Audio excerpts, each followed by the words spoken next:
Hello everybody, my name is Gibi. Today I am your Makeup 101 teacher. This video was conceptualized because I get quite a few questions about makeup, even though I certainly don't consider myself a makeup artist or even good at makeup, but these are the basic knowledge rundown products and terms and uses that people who have never used makeup before, or maybe only have had a little bit of experience with it, you might not know. So if you've ever wanted to get educated in one simple relaxing video, then stay tuned, because I am going to walk through step by step about 30 products that you might see on a little bit above average makeup wearer in the United States. So the categories are going to go from the pre-stage of makeup to the final steps of makeup. So the very first thing I have for you is not necessarily a makeup product, but a beauty product. And these are tweezers. So you want to make sure you have a clean slate.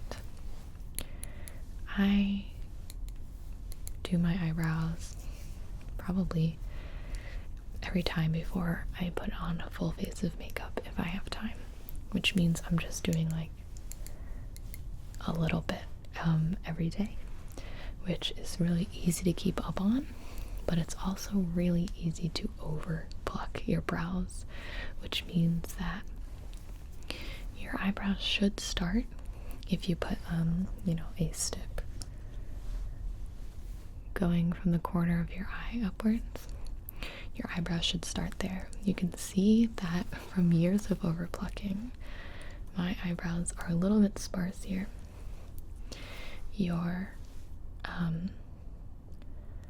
The sharpest corner of your eyebrow, or the arch, should be right in the middle where your pupil is.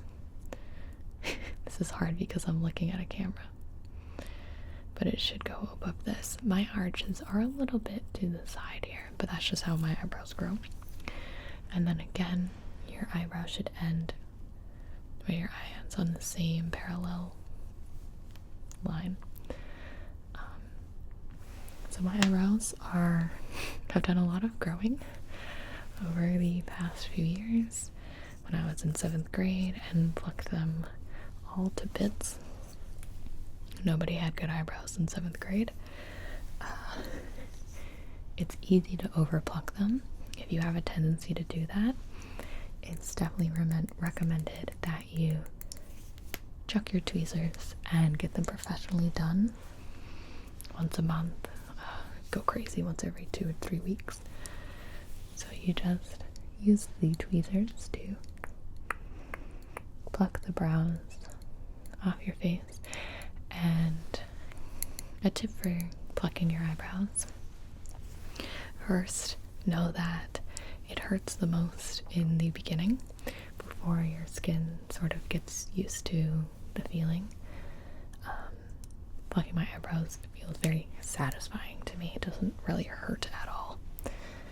And the other thing is that if you are sensitive to pain, you should pluck your eyebrows after you get out of the shower, because if you're using hot water in your shower, some people take cold showers. You terrify me. Your pores will open up and it'll be a little bit less painful to pluck. But these are just a pair that I got from the store. I lose my tweezers quite a bit, like on trips and such. And you just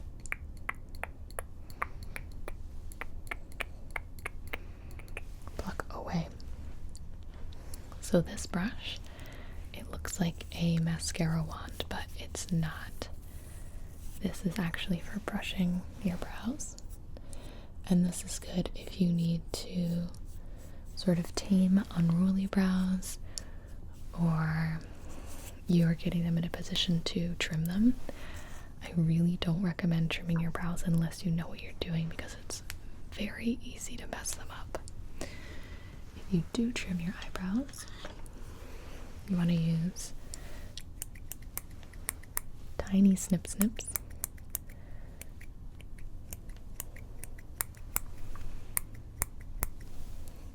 So you would brush them up, snip across, brush them up, and snip across. I very, very rarely trim my eyebrows because I am not very good at it. So you can brush them into place, and if your eyebrows are very unruly, sometimes a little bit of hairspray on a spoolie brush, that's what they're called, spoolie,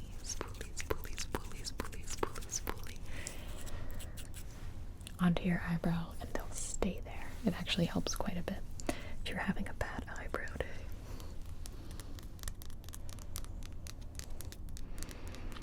So that is good for prepping. The last thing that someone might invest in is a trimmer. Now this would be for any fuzzy upper lip, some people have very fuzzy jawlines or around the sideburn area.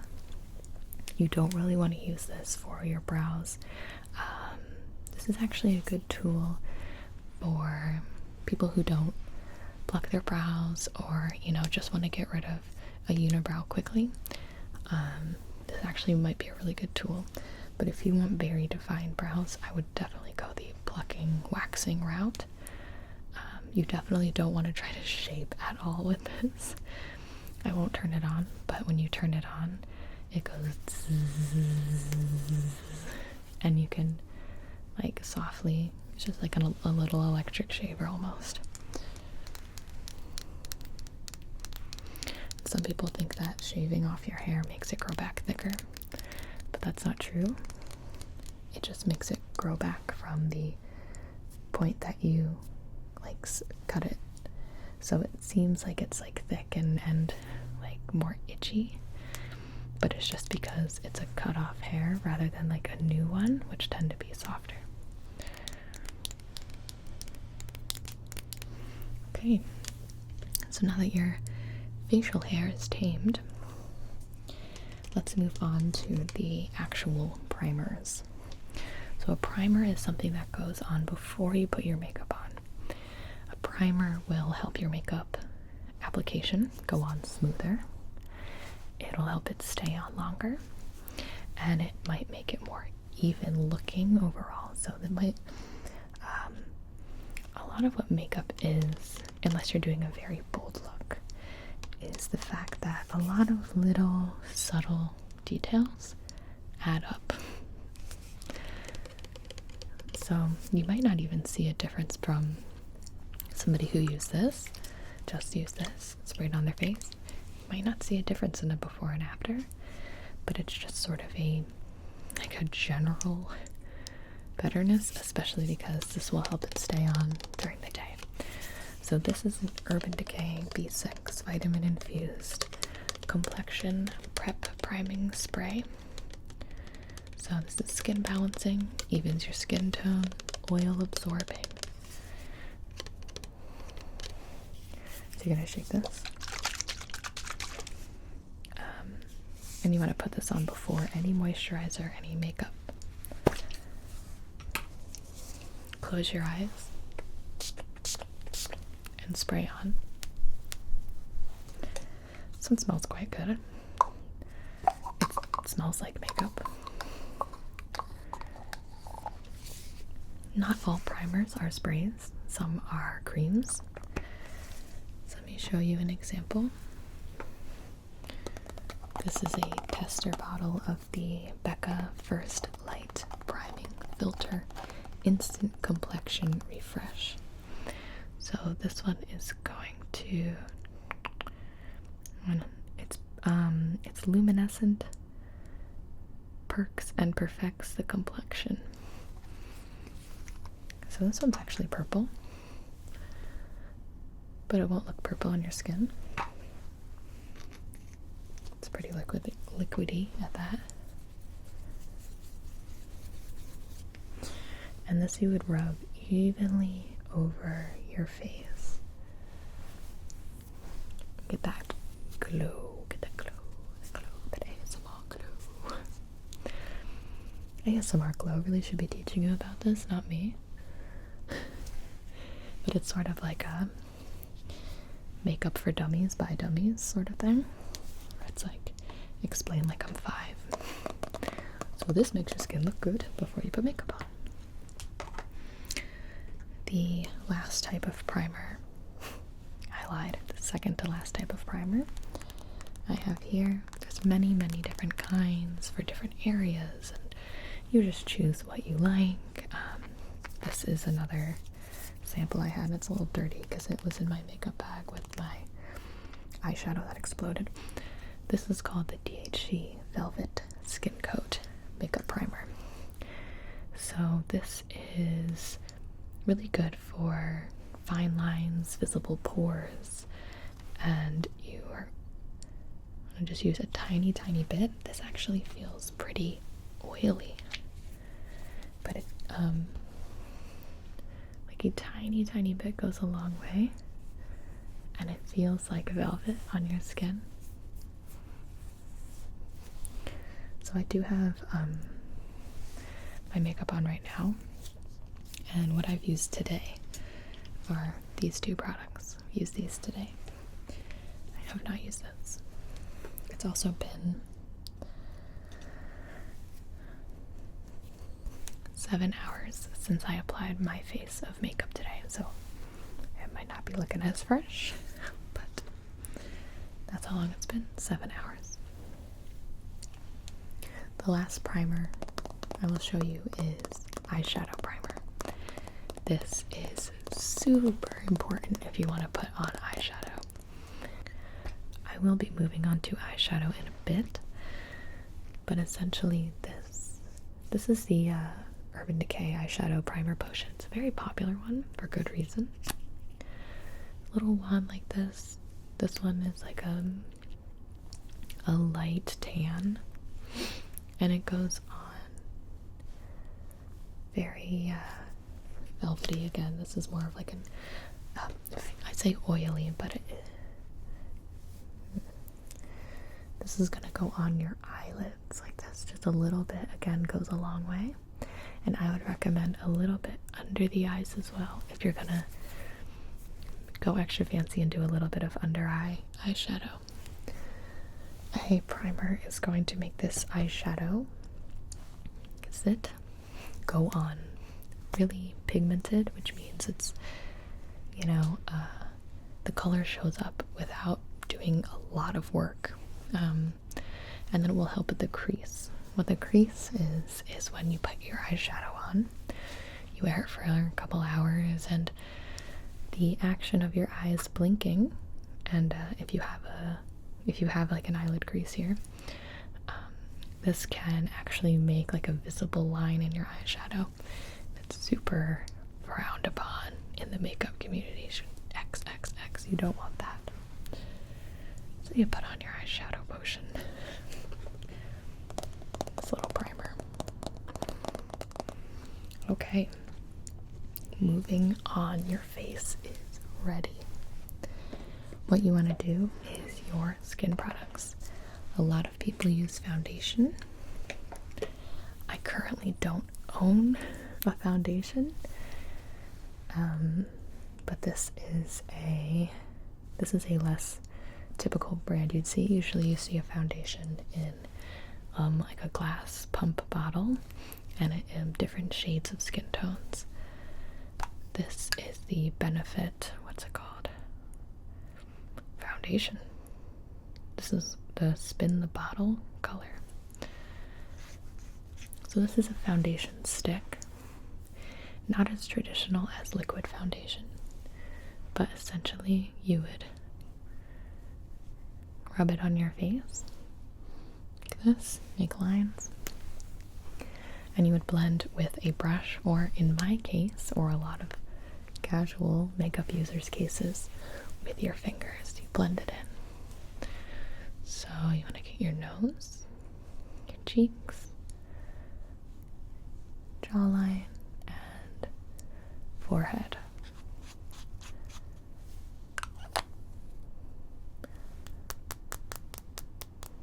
And then you rub that in. Perfect. Okay. Good, good, good, good, good. So that is one type. The next type is concealers. So concealers are not for full coverage. What somebody means by coverage is that, does it cover, a full coverage makeup will cover your entire face and all of its blemishes. You can actually correct me if I'm wrong. I do believe that full coverage does refer to both the area of the face and the ability of covering dark spots, acne, redness, etc., etc. So this is for spot coverage, which is you might find it in a brushy sponge form, or a stick form, or a liquid form again. And it is frowned upon to take these brushes right onto your skin, because any bacteria from from acne or anything like that could get on the brush, and then you'd just be touching your face all the time with this acne or bacteria ridden brush. So what you want to do is put it on another brush and use that to dab on your face, or you can dab it onto your finger and do that, and then you wash the brush. But I don't do that because I am a bad makeup user. So these are two types of concealers. So this is what you would put under your eyes for dark circles. Around your nose and mouth is usually where redness might occur, and then any sort of spot, acne, zit, etc., anything that needs covering. So once the concealers are on, that's when you would do your foundation, or what I use, which is a BB cream. So a BB cream is just a tinted moisturizer. A moisturizer is a lotion for your face. Typically a moisturizer is for your face, but always make sure that it is good to go on your face. This is the Neutrogena Naturals Brightening Daily Moisturizer. You can do moisturizing during your primer phase. But my BB cream is quite moisturizing, so usually this does a trick. 8 benefits in one for healthy looking skin. And this one is actually supposed to clear your acne as well, conceal imperfections, minimizes look of pores, reduces appearances of redness, adjusts to skin tone, hydrates and smooths, mattifies and clarifies, 0% oils, and lightweight feel. So this looks, you get it in whatever tone you need, and this looks like foundation, like liquid foundation, but it goes on a lot less thick. And that is my secret, my BB cream, because it doesn't really look like you're wearing makeup. It's not great for covering, you know, like a lot of redness or a lot of blemishes, but it is good for just balancing out your face, I think, because I do get like a lot of like splotches of red, and you know, it just moisturizes, sort of makes your face one color instead of 7. I've been using it for years. The next skin product is a highlighter. Highlighters oftentimes come in powdered form, like we'll be moving on to blush and bronzer. So you might use that with a big brush. You might do your highlighter. So you highlight the tops of your cheeks and then maybe down your nose, maybe your chin. It really depends. This is the only highlighter I have right now. I think it was Buxom. This is a liquid highlighter. So it comes out, look at a little goldy, coppery, and it's very shiny. So this would go like on the top of your cheeks, and it would give you like a glimmer, glitter, but there's a lot more to highlighters that you can do. I just unfortunately don't really own any to show you, but a highlighter would, there, sometimes here, right there. Okay, so moving on with the face products, let's talk about this blush.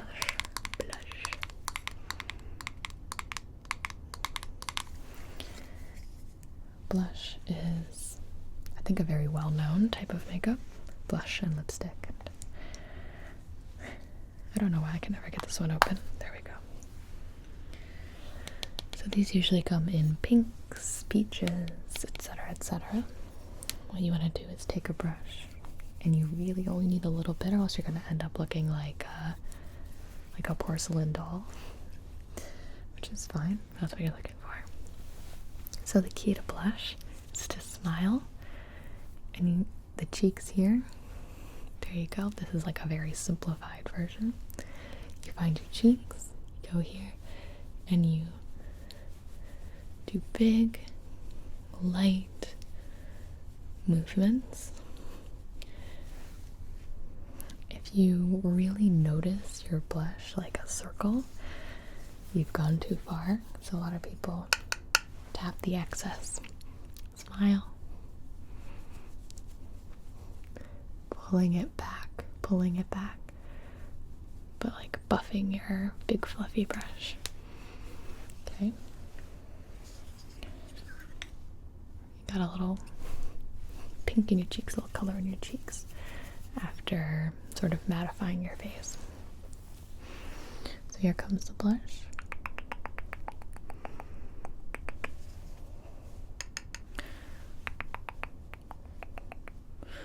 There you go. Perfect. Okay. And powder brushes, so something that is powdered. So this is a compact powder, which means they take powder and they press it together so it's solid, it doesn't get everywhere.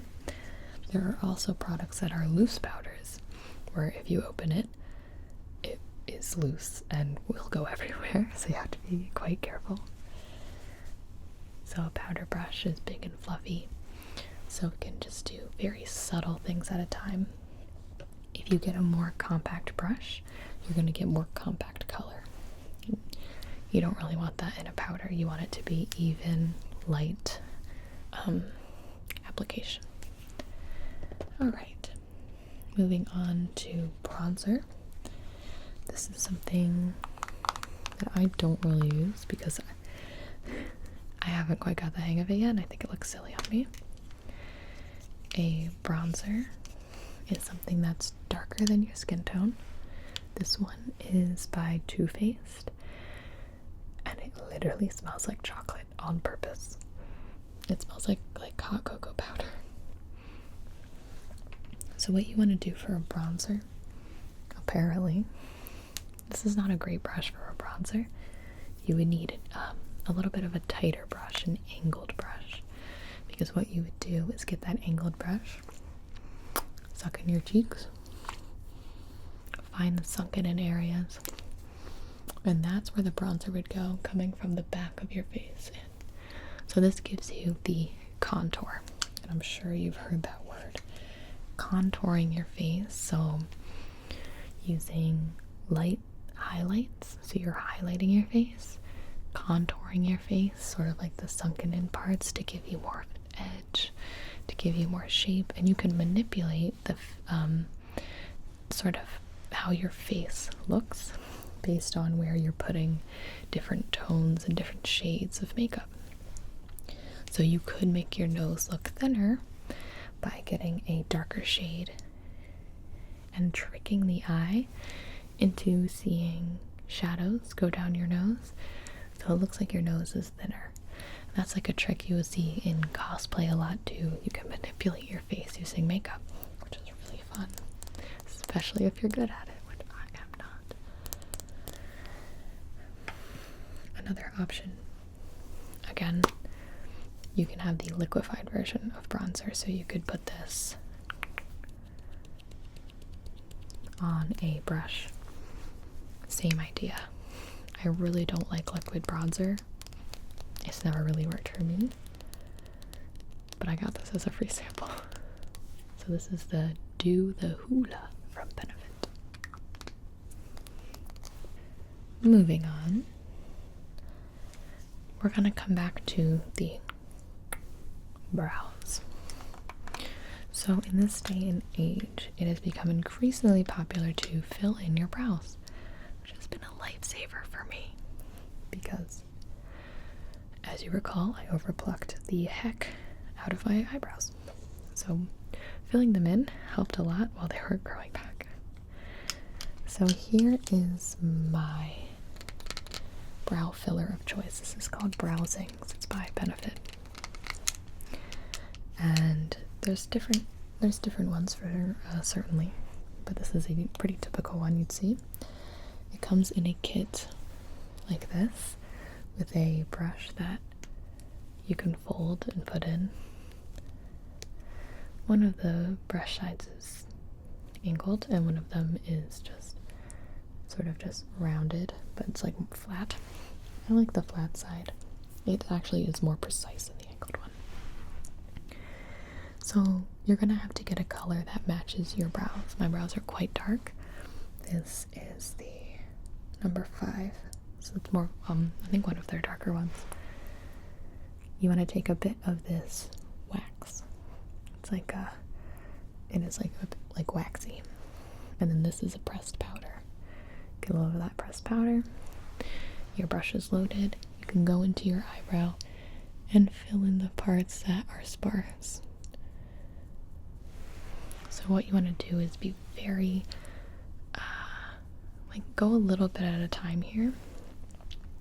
A lot of people, when they start to fill in their brows, go very overboard and will just draw them on. You want to go light, like you're sort of creating new hairs. And you especially want to make sure that the inside of your brows, where your brows start, shouldn't be a hard line, a hard start. You want that to sort of stay a bit more natural. I usually stay away from filling in my brows here, and I usually fill them here. They're more sparse on the ends. My one brow, I don't know if it's because I overplucked it, but it has never been the same, and it won't connect here, so I have to fill that in. I want to. You never have to do anything with makeup. It's always your choice, how much you use, how much you don't use, and it's definitely your choice on how you use it. I'm just going through the typical uses. This is another product for your brows if you wanted something extra on top of your filler, or if you just wanted to use this only this would be more natural. This is sort of like mascara for your eyebrows. Tiny little brush that you would brush. Oh no, made a big mark. Okay. You would brush it through your brows, and it sort of works as like a hairspray where it will hold, and this will give you color as well, just like a tiny touch. So that's a good little product. That is the Gimme Brow from Benefit. but you can always find, almost always find, makeup products in a cheaper brand if you are looking to test one before you buy a more expensive brand. There are a ton of expensive products that are a lot better than their drugstore counterpart, you know. But on the other hand, there are a ton of drugstore products that are amazing. So it is a guess, and it is definitely worth it to, before you purchase an expensive product, to see if you can test it or watch video reviews on it. So this is, gosh, $7, and a lot of foundations can be over $50 a bottle, and I hate them. My $7 bottle works fine. This browsing, I think, is around $20. The drugstore eyebrow filler is much cheaper, but I find that it is terrible product for my face, for my brows, so you gotta try different stuff. And there's always free makeup samples everywhere, which is great. I think I did a bit too much blush. Do I look a little, I look a little cheruby? Okay. So now that your brows are done, your face is done, let's move on to the windows of your soul. Your eyeballs. So first up here I have a couple brushes, and I have a couple palettes. A palette is like just like an artist palette where you put many different colors of paint. I told you this was like explained like in 5. An eyeshadow palette is the same thing, but with eyeshadows, so you get a whole collection of colors, and usually the colors, a lot of the colors tend to work well together on purpose, so you don't have to buy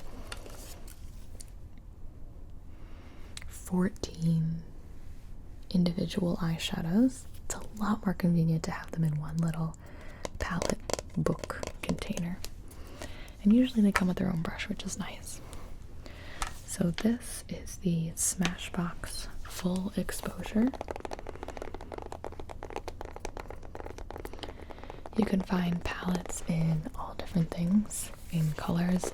Neutrals will be your different shades of skin tone, from dark brown to light like ivory.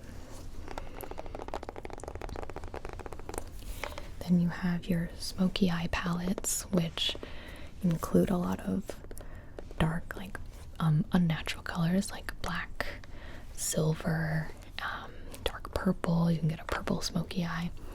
A smoky eye is where you start light here, it gets gradually darker and darker, so you have a lot of like dark eyeshadow on the outer edge. It's blended pretty well. Typically, I guess sometimes it's not blended out too well, but that's what a smoky eye is, and essentially everything I wear is a smoky eye. So you can see there's darker on the outside. This is like a very subtle smoky eye, but it's certainly not natural. It's not something that you would see like on a typical human being. So let's open this up again. The flat side of your brushes are what you would pack on the colors on your lid with. So the colors on your lid, I'm going to teach you how to do a basic smoky eye. You can see I've used this one a lot. It would be your light ivories. This one has matte colors, which means flat, not shiny, smooth, velvety looking. And it has their shimmer counterparts, so these will have like glitter in them. So I'm going to take the matte ivory, and you want to pat that on your inner lid, all over your lid. The lid, Patrick, the lid. Cool. This is usually a buildable process. You can take your time, etc. Just sort of showing you a quick demonstration. So now you're gonna hop down to a darker color. Some people use up to like 5 different colors blending in their eyeshadow. I'm gonna teach you how to do, gosh, maybe 3. I'm gonna skip this color and go straight for the darker brown. I'm gonna take a bit of that, and I do want to tap off the excess because again, this is like building. You want to build this up, and you would put that in the outer corners, and you do a lot of blending.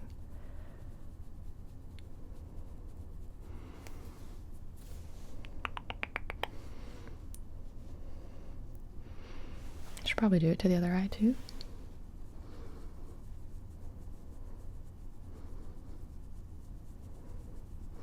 So I go in circles because that helps make it even. If you go like this, you'll end up getting a line. Okay. So you can see that my eyes are starting a little bit, you can tell, from lighter to darker. So then if you want a more intense look, this is going to be funny doing this in the tiny screen, you go for the darkest color. So in this spectrum, that would be black. I could have gone from this to this to this. I'm choosing this side of the palette. These are like the cooler colors, where these are like the warmer colors. You don't really want to mix them. This is going to be our best option here. Take a tiny bit of that black, and I used to just take black eyeshadow, and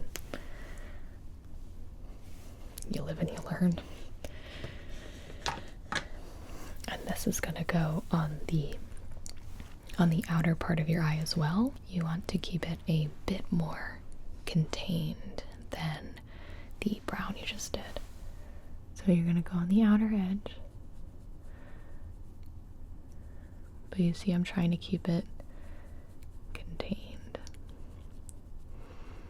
Still blend it out, but just don't go running around too much. Do you see the difference? Hopefully it doesn't look too bad. We'll do the other eye as well.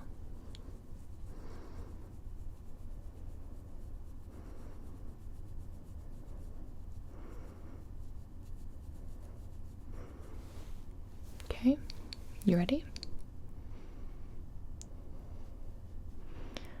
Perfect.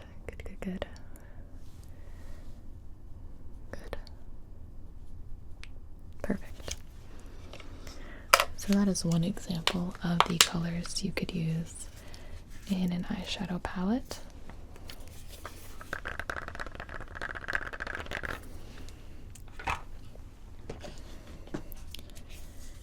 Here's another example. This is the one I've been using quite a bit. Matches my backdrop pretty well.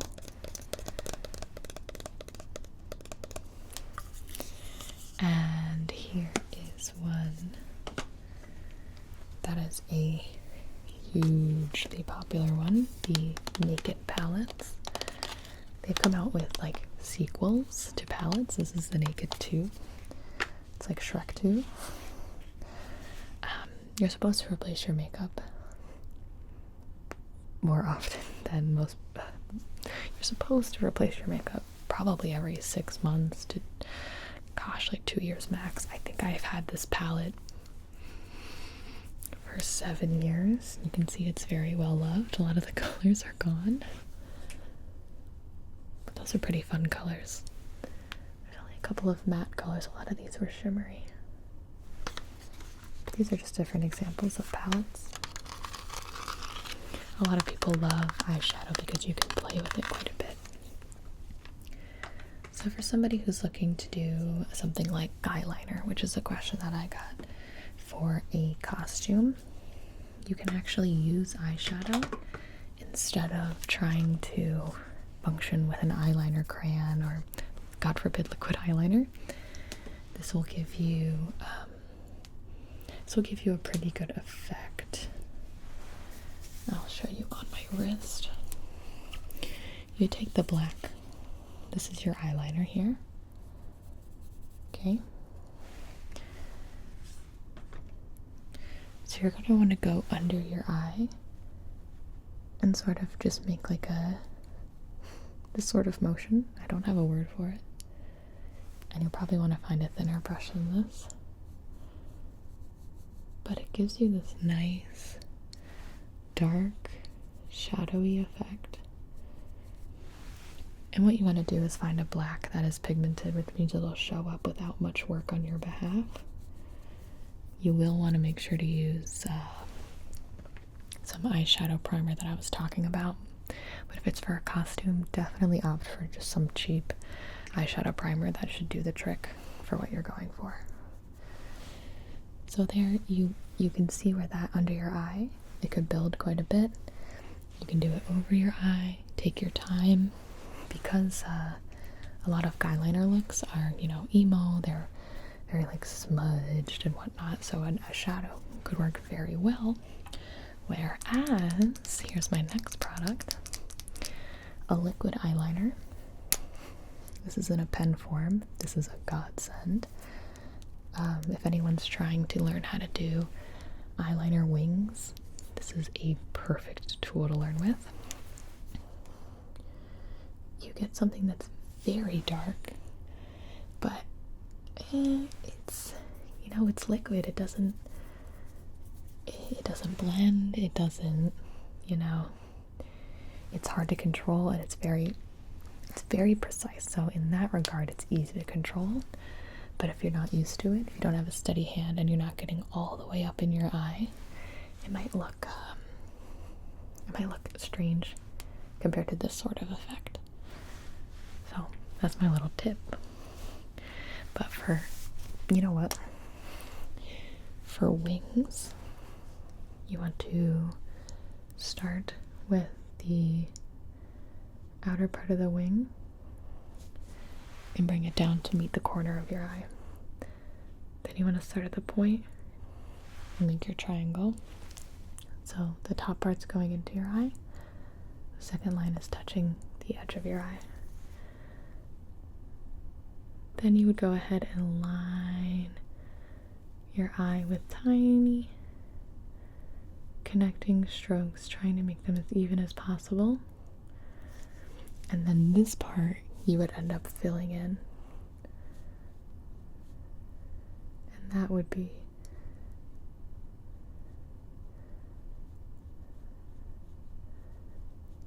your cat eye. You definitely want it to be thinner on the inside of your eye, getting thicker to meet with the point, to meet with that wing. Again, there's like 1,000 different styles to do your makeup as well. But trying to do tiny lines on your eye is definitely the easiest when you're trying to do a precise, dark, winged eyeliner. Kind of hard to show it on your arm. But this is the Stila Stay All Day eyeliner pen. You might also hear something called gel eyeliner. That means it's gonna come in a pot. It's not as jelly as you might think. It's not like hair gel, but it is more like a thick, painty clay. So that goes on very, very thick, very dark. It's not liquid. It just builds on like that. So you're going to need to have a good brush to apply that with. This gel eyeliner is actually what I use for Daisy's lipstick because it is so dark and so pigmented. It works. So that's another thing about makeup. It can say whatever it wants to say on the label, but you go ahead and use it however you need to use it. Just be safe. Okay, so your eyeliner's done, your eyeshadow's done, your face is done. You are done with your eyes. You're ready. Wrong. We forgot about mascara. Mascara is incredible. Here's a mascara. Here's a mascara. Here's a mascara. They're in many different tubes, but typically you know it's a mascara if it has this sort of wandy shape, and if it has any sort of black, brown, mascara comes in different colors as well, like blue, product on it. So here's the Makeup Forever one, and different mascaras will sell you on their type of brush, their shape of brush being the best. It's the most volume, it's the thickest, it's the least clumpy. So a clumpy mascara is a problem for a lot of people. And clumpy mascara happens when you have a cheaper formula, or if you just put on too much, your eyelashes just started to get coated in this mascara, and they end up being like 5 just like clumps of lashes rather than being nice and spread out and having lots of volume. And so the easiest way to apply mascara is to make sure you have some on your wand, and then you want to just blink, blink, blink, blink. To get more of a dramatic look, you want to go back and forth on your lash as you apply it.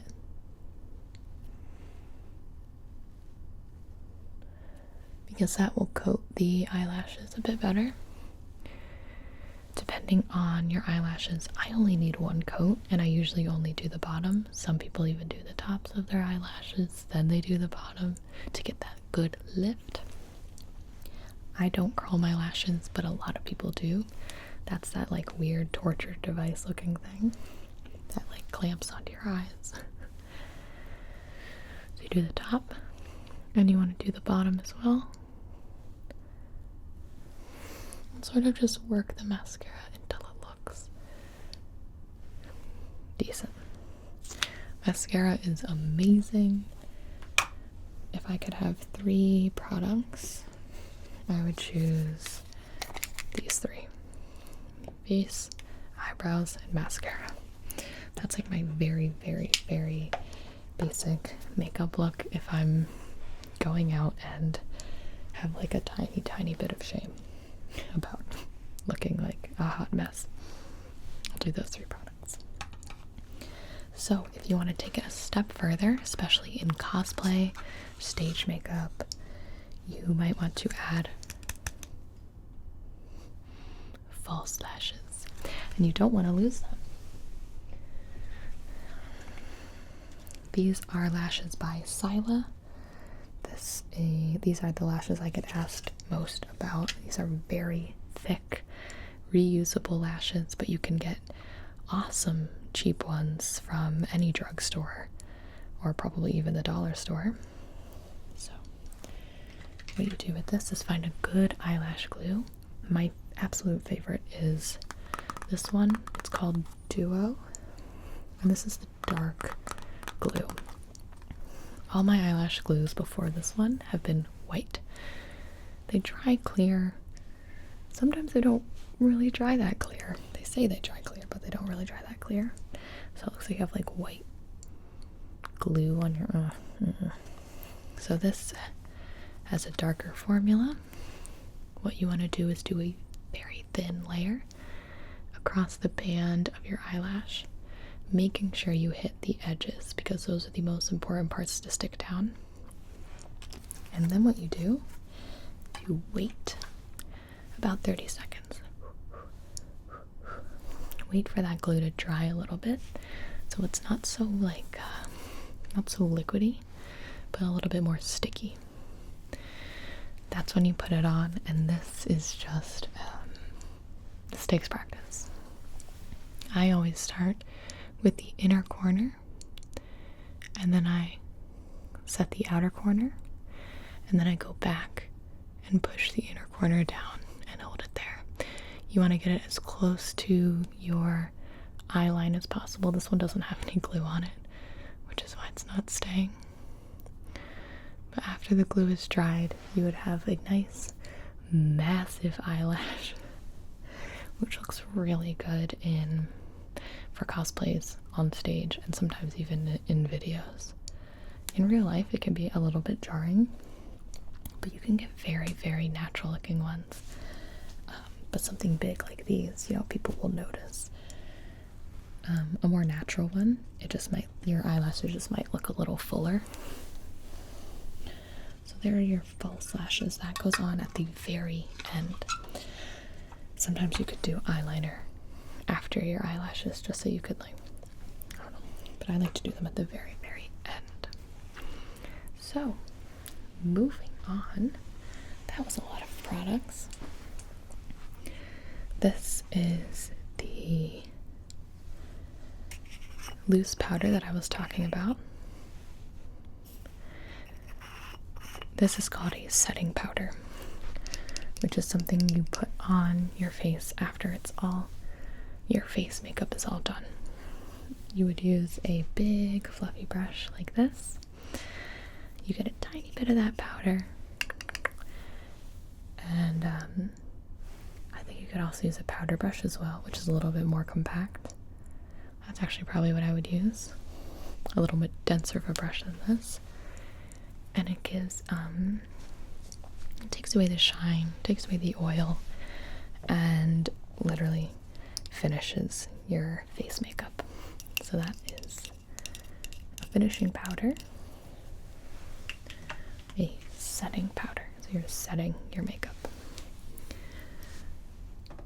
But the last couple of products are for the lips. A lot of people suggest that you choose for a daily look, for a formal look, for whatever. You want to choose either to do a bold eye look or a bold lip look, but you don't want to do both because that's when you start to look very done up. So if you want, that's always been sort of the standard is pick eyes or lips. But I think increasingly, especially nowadays with the makeup trends, people do both all the time and look really good. It just depends the color and the look you're going for.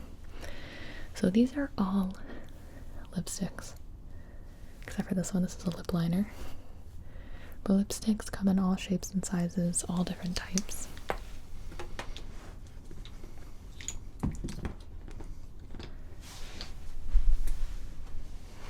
So a lip liner. This one's a bit broken here. This is Spice from the Kylie Cosmetics. Would go around your lip line, and even I do a layer of it. I color it in, and then usually the same color. So if I had the Kylie and Spice on me right now, which I don't, this is the Kylie in Kristen. That would go over this. So this looks like a lip gloss or something, but this is a lipstick, a liquid lipstick, and they end up drying. This is a matte lipstick, which means that it dries and looks like velvet. It looks not wet, so it's wet right now. We'll come back to that in a second and see how it dries up. It turns matte. Lip liners can also make your lips look bigger if you choose to draw your lips over the natural line. Here is a more sheer makeup or lipstick, and this looks like a classic little lipstick. This is actually my favorite one.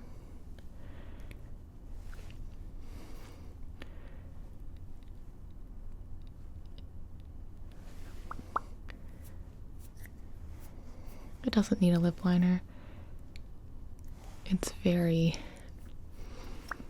sheer, so I would say the opacity is about 50%. Where the opacity of something like this is 100%. Like this covers your lips. It's starting to dry a bit more.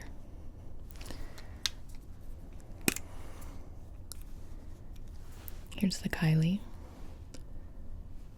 Here's the one I just put on. So you see the opacity of 100 to 50%. So right now, I don't know if somebody who's not super familiar with makeup would realize, or I don't know, let me know. But this lipstick that I'm wearing right now looks pretty terrible with the black, intense sort of smoky eye I tried to do. I don't know. I'm not feeling it. Here's another type of lipstick. Just a little blobble. This one is very red. I'm just having a wild time trying to put this on in the mirror.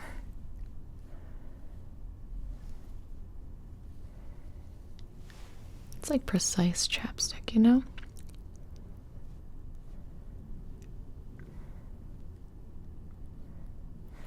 You want to make sure the edges are clean, the lines are clean, because that's what makes it look messy. So you gotta make a lot of good silly faces to get it on.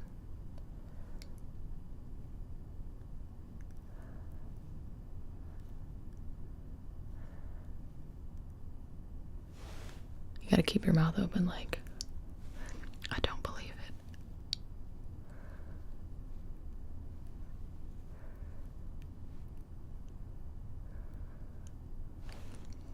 Oh my, it's quite messy.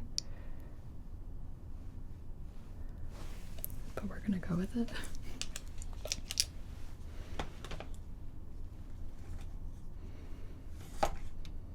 Fine, like that. So a lip gloss is something that is very sheer and goes on the top of a lipstick or on the top of your natural lips.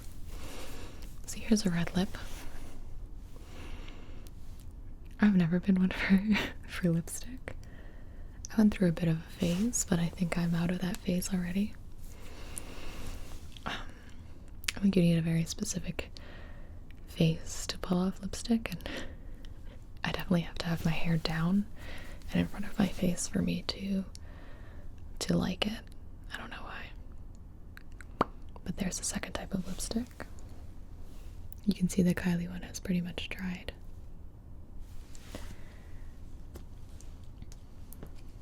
And then finally, this is another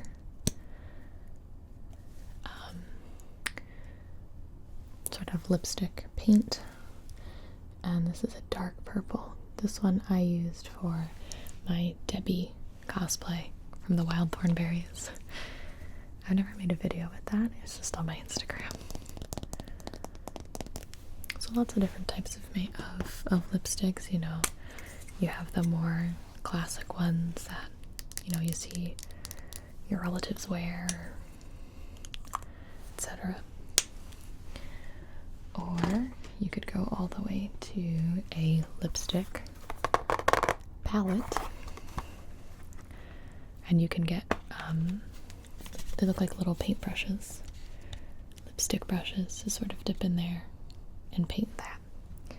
These are actually quite fun because you can build the colors. So for Jessie one time, I did a very red lip and then ended up doing sort of like an ombre effect by adding in some of that dark purple to the corners. So there's your lips. Not a necessity, but neither are your eyes. Finally, we're going back to Urban Decay. I have the All-Nighter Makeup Setting Spray. So this is for when you're all done. Close your eyes. Mist that on your face. And your makeup should hold a bit better, a bit longer than it would without it. So we'll do your lipstick.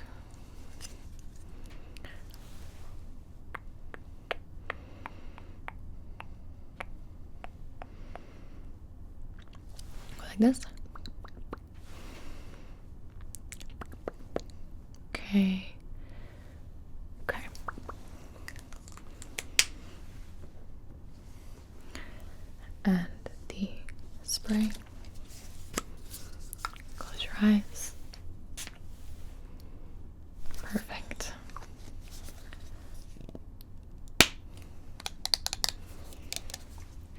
So there it is.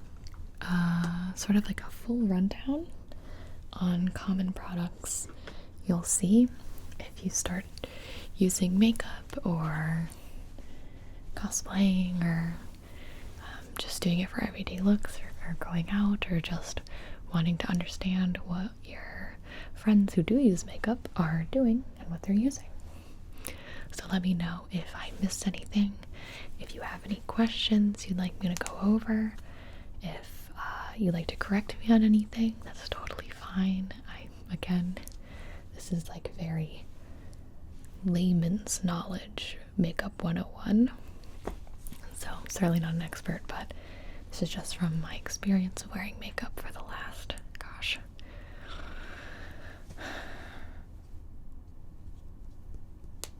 8-9 years. So I think makeup's a really fun way to express yourself and create new looks and feel like you are a character more or expressing part of your personalities and moods. So makeup is awesome, and I hope you all enjoyed this. Thank you for watching,